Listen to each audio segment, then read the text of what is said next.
It is wonderful when we are surprised, right? Wonderful when those surprises are good.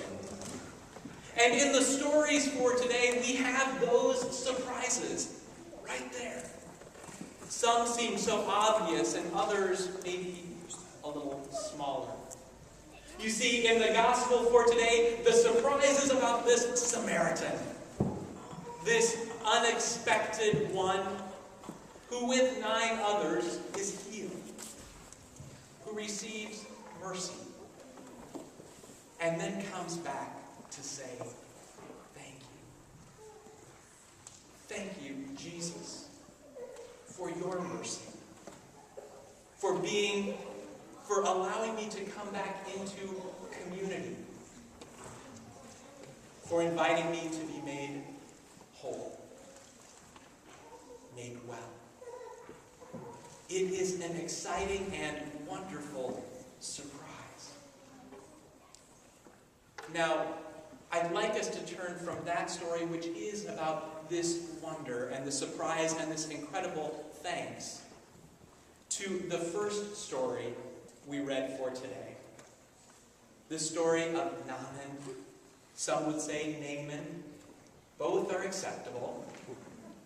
This story of one who is a foreign leader, general, used to having the world at his feet.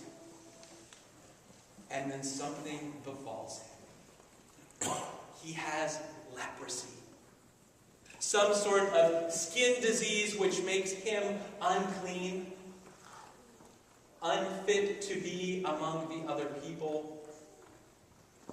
He is very likely looking at losing his command, his standing, or if nothing else, being locked into his own home or domain.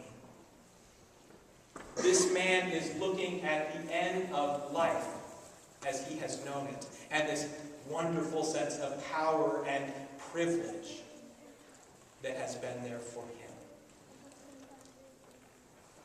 But there is a still small voice. We generally tend to lose this part of the story because we get so wrapped up in the sense of the trek to Samaria, to see the prophet, and the details of what Naaman has loaded into his caravan, the gold, the silver, all of the things that he is going to pay out for a miracle. We get caught up in his sense of self-righteousness when the prophet won't even come out and look at him. And then he's being sent to the river and cured or made whole. But let's backtrack to that small part right at the beginning. Who is the one who says, I have an idea? Who is the one who says, I have the answer for what you are going through? It is not the wise sage who has been sitting and pondering scriptures for decades and decades. It is not the physician who has practiced for 20 or 30 years and knows exactly how to diagnose the condition and then give him the right ointment or pills and send him on the way. It is a little girl. And we aren't even told her name. But this girl who has been taken captive from Israel. And my guess is being picked out of her own land and taken to a new land where people look different and speak differently, held its own challenges. But as this issue comes up, she is the one who puts herself forward and says, I have a solution for you. Go and look to the prophet in Samaria, the prophet of God, the Most High. in our society, I wonder how often we listen to the wisdom of the children. How often do we stop what we are doing and pay attention? Just a couple of weeks ago, I stood alongside several students or former students in the Anoka-Hennepin School District as they talked about their struggles with bullying in their middle school, their high school.